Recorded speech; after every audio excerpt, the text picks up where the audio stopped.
Okay, on the last part of our complete working drawings discussion, we'll be tackling right now the structural working drawings. So let's discuss again the outlines of the structural working drawings, which mainly focus on columns, footing tiding, beams and wall footing as well, roof beams and roof framing. So we'll be discussing each and every one of those as we tour you on our um, sample working drawing for structural. So these are general construction modes commonly used for structural drawing. So on A, they are discussing some information about the concrete, the PSI or the strength, then commonly nakasulat dito yung mga ginagamit natin mga grade on concrete covers, sa mga reinforcing steels as well. So kung gaano siya kakapal or yung mismo concrete cover sa mga bakal na nagiging process ninyo. And then, sleeping of forms and shores of nandito din yung mga schedules on how or gaano katagal silang ginagawa.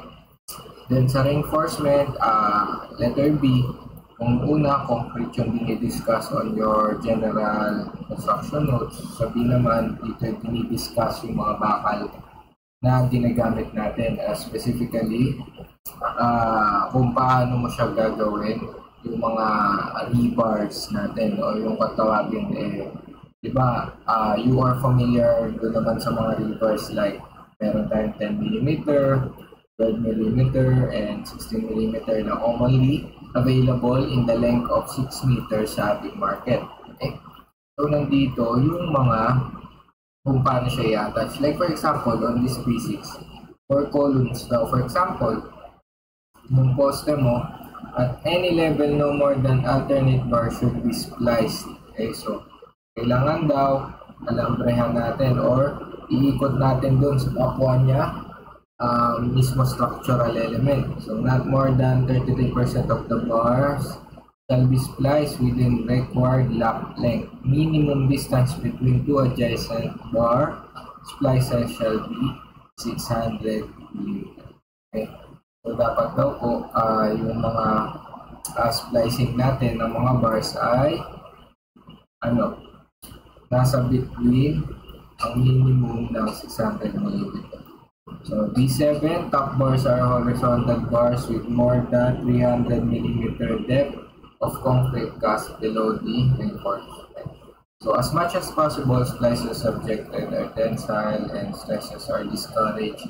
This should be avoided provided the standard hooks or yung mga secondary structural supports natin.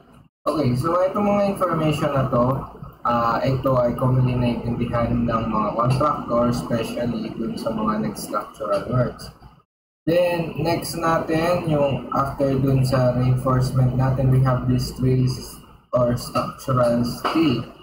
Okay, both angle steel plate shall confirm. Commonly, itong mga steel na to ay mga, yung mga I-beams, yung mga tubular, yung mga purlins, yan yung mga commonly nilabelan as structural steel. Then foundation, yung mga footing natin, okay, yung mga kung paano siya ilalatag sa mismong lupa. So, mayroon doon yung mga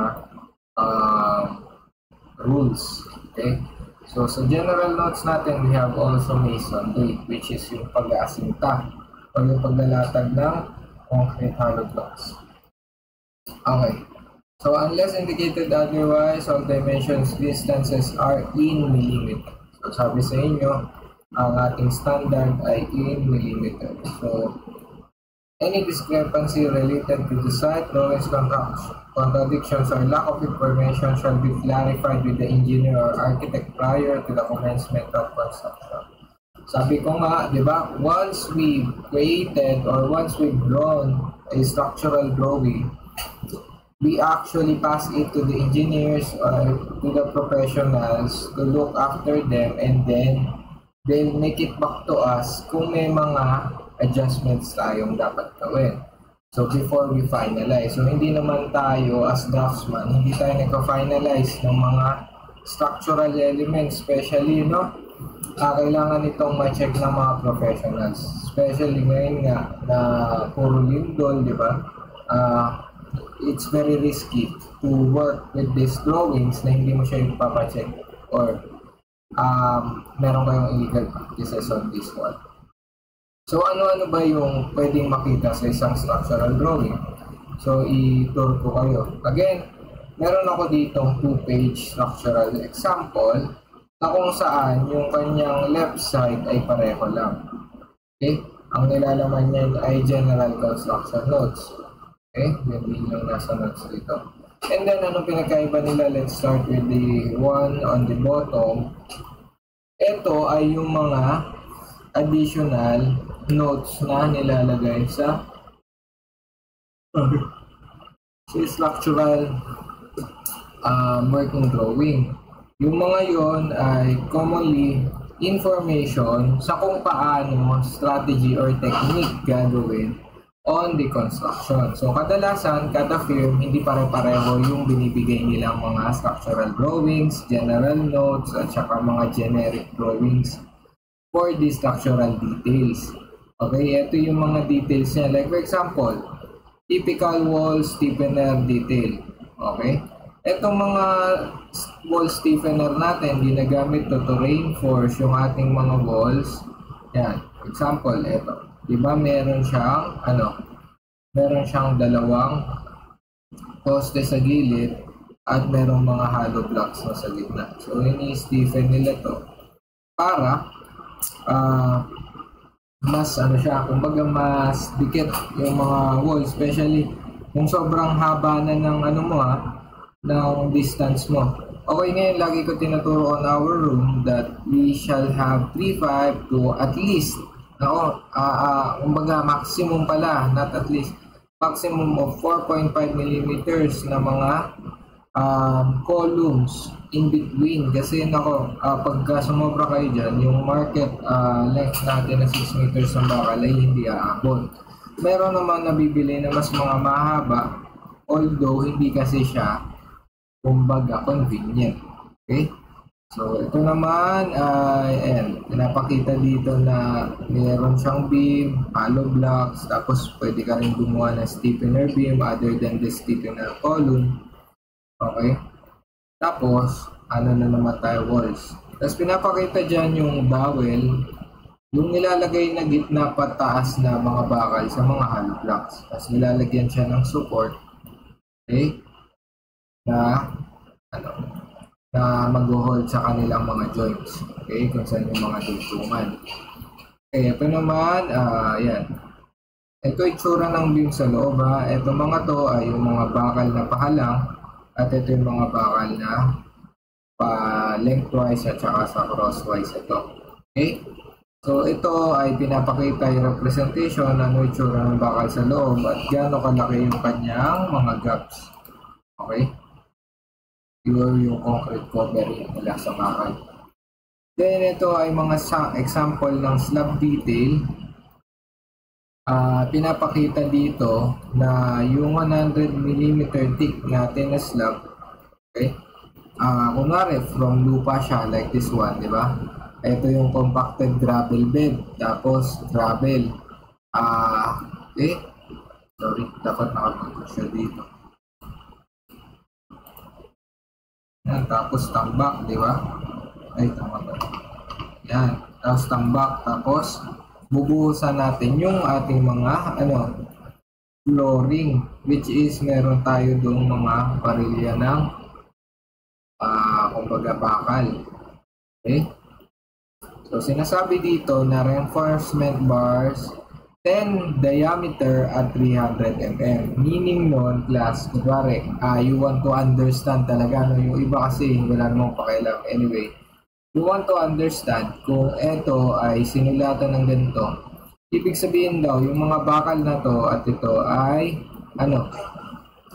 siya ay 10 mm diameter yung bakal. So, 10 mm yung bakal na yan. Tapos 300 mm daw yung distansya ng bakal sa bakal. Okay? Pagka gumagawa ng flooring. So meron pa, ano lang kasi yan eh. Ito yung sample ng slab on fill. So meron pa tayong other sample, kung RS1 o kaya CS1. Pinapakita din dito, diba? Typical rafter support. Ito naman yung mga rafter details natin. Kunwari, di ba, maggagawa tayo ng mga tawag dito, mga support ng roof framing. Kumbaga, kung hindi tayo magta-trusses, meron tayong mga rafter supports na magdudugtong at para mailatag doon yung mismo roofing natin. Okay, so meron tayong mga typical details sa mga slip through concrete. So magsasubmit na lang din ako siguro sa inyo ng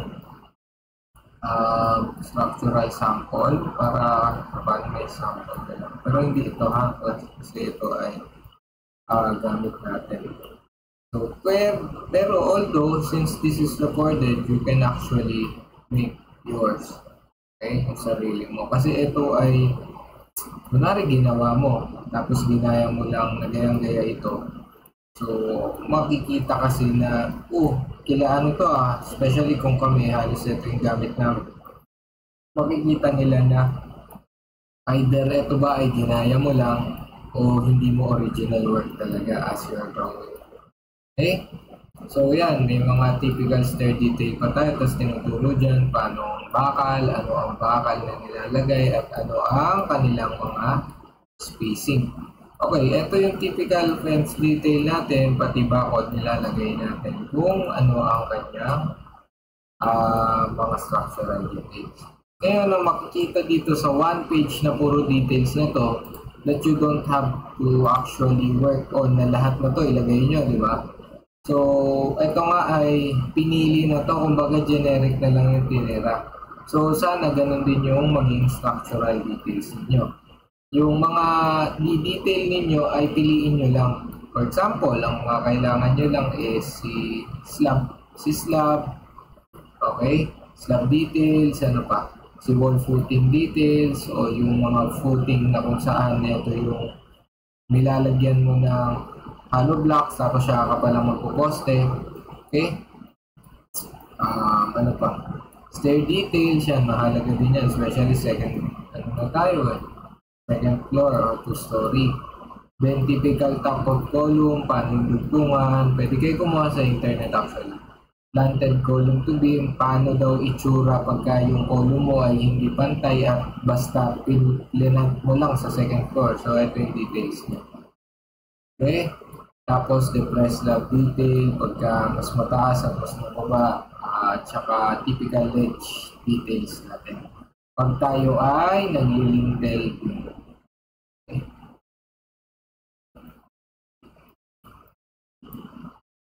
Okay. Nandito rin yung table of lap splice and anchorage leg. So, ano naman na ito? Generic na. Okay? So, madalas ito na talaga yung ginagamit.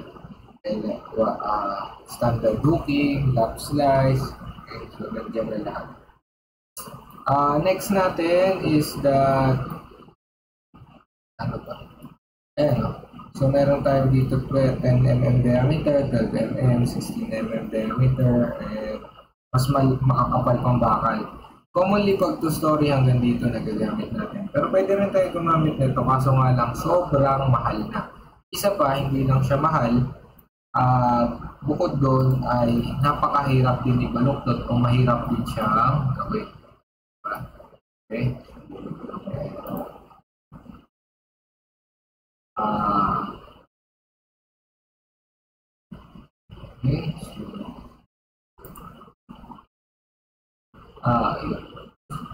So next natin, let's move on. Nakuha na natin yung legends, then nakwento na natin on how you will be creating your own details or structural details. So let's move on sa plan. As you can see, I've already discussed on face-to-face yung mga extract natin. So for example, you have this conflict of layouting na Nilagay mo na siya na foundation plan. Tapos on your XREF, may nakikitang hindi tama, like for this one. Bukod sa pwede mo kasi siyang i-extend dito para hindi na makita yung part na yun. So, liliitan na lang yung window, di ba? Yung window na about dito sa ginagawa natin XREF. XREF lang kasi ito nung mismong base plan. So, pwede mong liitan yung window ng XREF para di na makita sa ground floor. Although, sabi ko nga XREF to. Kung gusto nyo naman na mawala talaga tong ground floor, second floor, on the XREF, pwede rin naman. So, let's move on sa file ng base plan. Let's select itong dalawa and let's move them on the lower part pa and then save Ctrl S.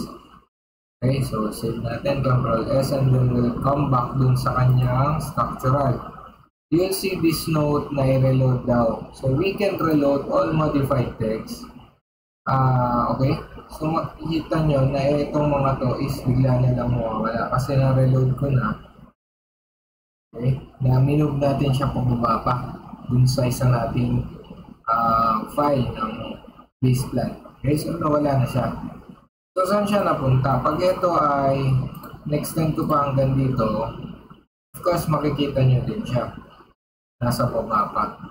Maminot ko kasi siya sa baba. Kung lalakihan natin yung window, kagaya niya rin siya. So, liitan lang natin yung window para sa inyo na yun lang sakto yung makita. Kailangan kumbaga. Okay.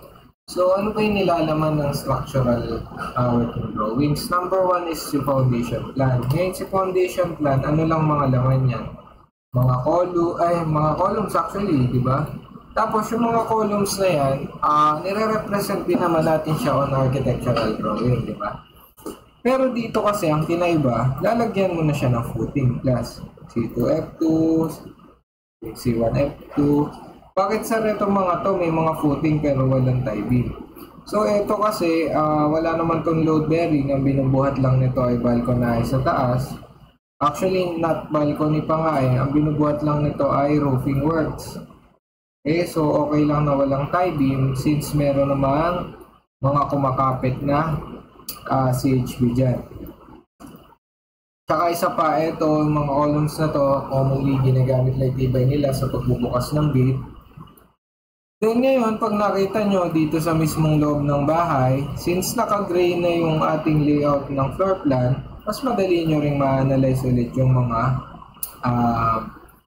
tie beam natin, which is etong mga naka-hidden line na science, sila yung mga tie beam or yung mga beam or biga na magkaka-chain para pagka lumubog yung bahay, hindi actually, yung lupa pala, yung bahay hindi lulubog, okay? Kasi nakakapit sila dito sa kapwa nila mga foundation.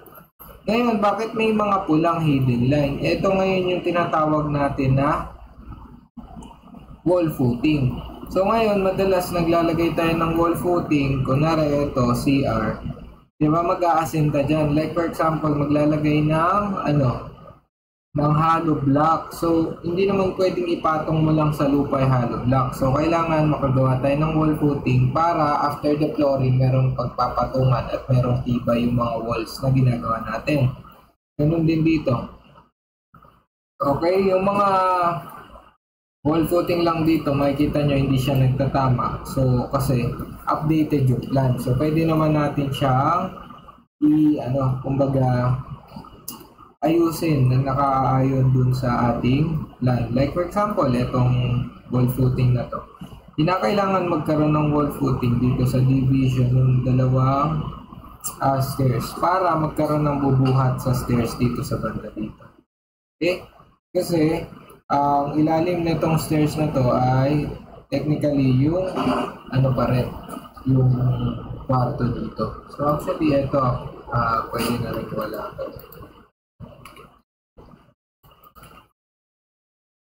Yan. So pag nilabel mo, again, nilabel mo yung mga tie beam, nilabel mo rin yung column natin, C1, and nilabel mo rin yung footing natin, so F3. So, ganyan maggawa ng ating structural or foundation plan. So, bukod sa wall footing, footing tie beam, at column, at saka sa footing, Ang kailangan mo pang i-detail dito ay ito, yung slab details. Ngayon yung slab details na yan, kunwari pinapakita yung loob, at ito yung nagpapaliwanag sa kanya. So provide 100 mm thick. So 100 mm or 10 cm thick daw na thick slab. Okay, on fill with rebar 10 mm at 300 mm spacing. So 10 mm daw na rebar diameter, tapos ang spacing niya ay 300 mm. Okay, so pinapakita lang na sa loob ng flooring ganito yung bakal niya, nakahilera. Okay, so ito pa isa. Laging may ganun ha. Again, kailangan kumpleto dimension, mas madaling mag-construction. Kasi pagkakayan ay kulang-kulang, masisisi ka ng contractor. Si designer Reka, ganito yung gawa niya. So, mali yung design, kaya kami nagkakamali. So, minsan magagalit sa inyo si client. Pagka si contractor, yung sinisi bilang designer. Okay? So, next, meron tayong mga ganito, may mga bilog na column. Ano ibig sabihin yan? May mga bilog na column ay meron dito nakalagay planted column. Pwede rin naman na continuous column. Ito yung mga typical column na kung saan pag nakita mo sa structural, isang direction lang yung column. Yung hindi ba napapalit or mula ground floor, yung pwesto niya hanggang sa second floor ay isa. So pagka sinabing terminated column, ganito yung itsura. Ang column na yun ay meron sa ground floor, kaso nung nasa second floor na, wala na yung column na yun. Okay? So commonly nakikita yung mga ganun pagka gustong gusto niyang mag-cantilever or either yung second floor ay hindi naman kailangan ng kasing lakas ng column na pundasyon. So pwedeng CHP lang or tubular steel na lang, hindi na kailangan ng column. Next is si planted column. So kadalasan yung planted column ay nilalagay pero dapat dito sa baba ay wala. For example, ito. Ang column na to, so galing siya dapat dito. Dito dapat yung column. Ngayon, yung nangyari is umusog yung column niya. Okay? So kung nakikita nyo to, ito. Itong rectangle na to. Yan. So ito yung column sa ilalim, sa baba. Kaso class, sa taas ay umusad na siya kasi nagkaroon siya ng overhang dito. So yung column mo na mga nasa ditong linya pababa ay umusog papunta dito. So that's what you call planted column kasi tinanim mo lang. Hindi siya continuous na dapat dito rin siya yung poste niya. Dito na nilagay sa pangalawa. Okay? So ito ay mga part ng roof framing plan. Sabi ko nga sa inyo, pag magkaiba ng layer, magkaiba rin ng drawing. For example, ito si roof A. Diba yun, mas mababa siya kaysa kay roof B, mas mataas siya. So pinakita na dito si roof A. At saka si roof B ay ginawa ng sariling framing din.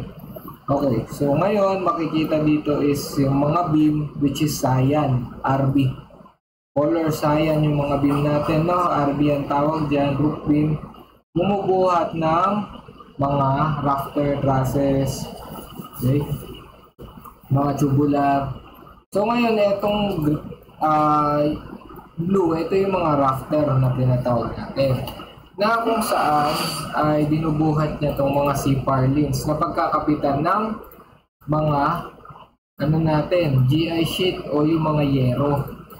Ngayon, intindihin natin, itong cyan na to, ito yung biga, pinapatungan ng bakal na kulay blue, tinatawag na rafter, 1, 2, 3. So yung rafter na yun, pwede ring truss instead of rafter, pero dito ang ginamit natin ay rafter. Tapos itong mga reds, ito yung mga purlins, C-purlins, na kung saan dyan papatong o ikakabit yung mga bubong natin. Okay? So, makikita nyo na may mga eaves yung ating mga bubong na ito lang yung hanggang dito lang yung wall ng bahay tapos nilalagpas natin siya to have eaves sa ating.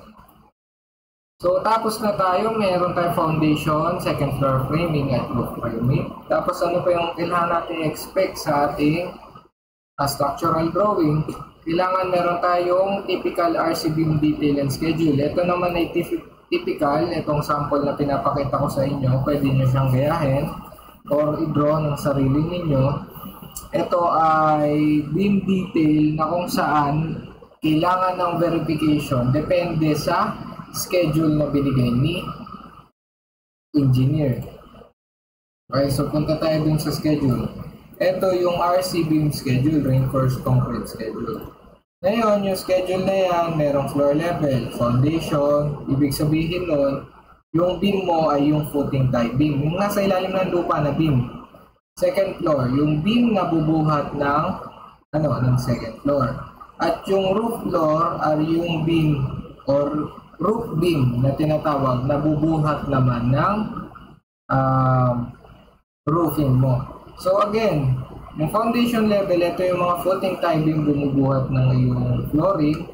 Second floor, bumubuhat. Ito yung mga beam na bumubuhat ng second floor. And then roof floor ay yung mga roof beam na bumubuhat ng roof. So iba-iba rin yung kapal at classification ng mga beam. Meron tayong cantilever, may wall capping, may intermediate beam, at merong beam ng ordinary beam. So maski sa roof beam ay meron din tayong beam, cantilever, wall cap. So mapapansin nyo naman yan dun sa ating mga plano natin. So right now, ito naman ano bang laman? So pakita muna natin. Pagka sinabing B at saka D, ito yung dalawang X and Y nung ating ginagawang beam. Kunwari sinasabi dito na ang beam mo ay 200 ang kapal at yung lapad ay 300. Okay? So makikita rin dito yung rebar. Ilalagay mo na tatlong 12 mm doon sa taas at tatlong 12 mm sa baba. Tapos ngayon, yung mga midspan, ganun din, tatlong 12 mm sa taas, tatlong 12 mm sa baba. May mga additional pa nga yan kung kailangan talaga. So yung mga free end o yung mga nasa dulo na beam, so 3 mm pa rin, 12 mm, 3 pieces na bakal, tapos 12 mm na sukat. And then yung mga stirrups, ito yung common ha. So 10 meters, 10 mm diameter ng bakal, tapos 1 at 50, tapos the rest ay 200 yung spacing. Okay? On center. Kumbaga yung spacing natin. For example, ito pa, another stirrups. 10 diameter yung yung bakal, tapos isang bakal sa 50 mm na sukat, tapos 10 bakal yung 100 mm na spacing, tapos 10 bakal ulit yung may 150 spacing, at 200 bakal ulit yung may 200 spacing. So kunwari papansinin mo to, ito yan. So for example, yung una ay 50, tapos tig 100 na yung distance, tapos tig 200 na, tapos tig 400 hanggang sa magsimula ulit ng bago. Okay? So again, ito yung kailangan, may beam schedule, may column schedule. Siyempre magkaiba yung itsura ng column ng second floor to roof level at yung foundation to second floor level. So, syempre makita nyo nga kanina, di ba, magkakaiba rin. May planted, may terminated. So, kailangan yung ating mga column ay ma-schedule natin ng ayos. Commonly kami, pag nagpapasa, ito na mismong typical, yung 200 by 300, tas tig na tatlong bakal, may splicing. Yan na yung pinapasa namin. Okay? Tapos, common, generic na lang bibigay namin, 6 na 16 mm. Tapos, maingay. Tapos, 10 mm at 100 spacing. Okay. So, yun. Ito yung chart niya, kumbaga. Lahat ng column natin nakadepende dun sa ating mga nilabelan. Pag sinabing C1, ganito raw yung itsura niya. Then pagka sinabing C2, sa pangalawa naman, C2 na. Foundation to second floor level. So C2, dito pala makikita. C2, hanapin natin si C2. C2. Ayun. Actually, si C2 ay ito, yung gagamitin sa fencing. So, pa-square. Pagka pa-square, C2. Pansin nyo naman dito, siya yung nag-iisang pa-square. Okay. Tapos, yan. May C1, C2, so ikaw naman bahala ng code na gusto mong ilagay para sa iyong structural drawing. No? Basta as long as maintindihan sana nung gagawa. And then, after that, nandito na tayo sa footing, detail, and schedule. Yung ano magiging itsura ng footing mo, ito generic to. Itong pinapakita ko right now.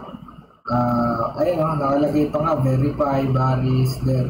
Kasi pwedeng on-site, dun ka na actually mag-decide kung gaano ba kahaba, or si engineer on-site or si contractor yung gustong depende kasi yan sa site conditions, kung malambot yung lupa, yung matigas yung lupa.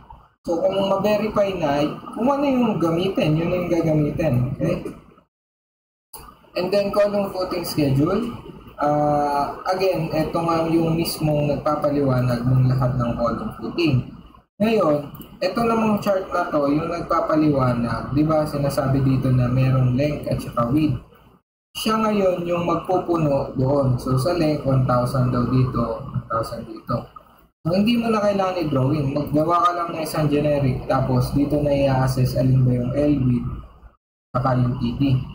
Ngayon yung T, yung thickness yan, thickness. Kasi ito yung depth, yung lalim ng mismo, yung mismong footing mo, ayan. Pagpakita natin yan. Kunwari, ito yung footing, ito yung thickness. Ito naman yung depth, yung lalim. Mula dito, sa natural grade level, hanggang dito sa ilalim ng footing. So meaning, ang kinukuha natin dito ay yung natural grade level ng kalsada. Yan yun. And then, ano pa? Sa top at sa bottom ng footing schedule, kasi di ba meron tayong ganito? Ayun na, makikita mo may bakal sa taas, na naka-cross yan, class may bakal din sa baba. So, ito, parang ito yan. So, kung kailangan ng maraming bakal, ilalagay mo ngayon dito. Meron sa top, meron sa bottom. Pero kadalasan, pag maliit na project, kagaya ng bahay nyo, bahay namin, mga residential lang, puro bottom lang yung ilalagyan. Kadalasan lalagyan lang naman ng top pagka sobrang mataas yung load. Kunwari mga buildings, mga ganun, 3-story, 4-story, merong top at bottom na mga reinforced. Pero pagka wala naman. So ayan, mga isolated wall footing daw siya. And then ito ay for fencing na footing. So nilagyan nyo na remarks para hindi malito yung gumagawa.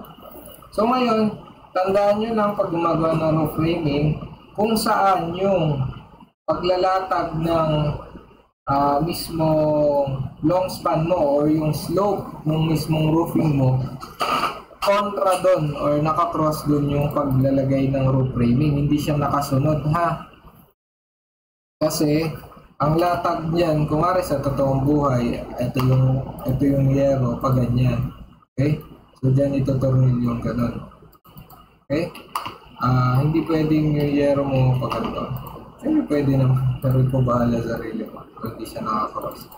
Ito kasi ang slope, ang tubig papunta sa likod. Kaya nakaganyan siya. Okay? Dito yung gutter sa likod niya. Yun lang yung for structural. So matrabaho siya gawin kasi kailangan mong i-assess yung footing. Pwede naman pare-pareho ng column ha. Pwedeng, dito nga, ang laman lang, pwedeng C1 lang. O kaya, kung dalawa yung variation, C1 and C2, at saka iisa lang yung C1 at C1 ito. Diba? So, pwede yun. Sa case lang na to kasi, nagkaiba sila ng bakal na laman. Okay, so ngayon, ganun din dito, pwedeng beam lang, walang cantilever, walang intermediate. So, mas madali yung buhay. Kung kukunti yung mga variation. Ngayon nga lang, sabi ko din sa inyo, kung ito ay ipapacheck nyo sa inyong engineer, sila yung nagde-decide kung gaano karaming variation, pinagkaiba-iba. At kung dadagdagan ba yung mga columns. Okay, so yun lang for structural. Again, ito ay aralin ninyo mabuti. Meron tayong mga iba't ibang examples. Kagaya nito, ito pwede ko ibigay. Ito mga common na ginagamit. So, kayo na bahala mag-linis. Ano? So, ayan. Lagay ko na lang dun sa mismo YouTube link para makuha nila. Okay? So lagay natin dito na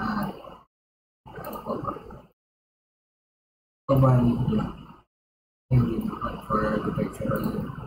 So kahit lang siguro ito para kahit pa paano magkalaman na yung structural. Okay? So structural.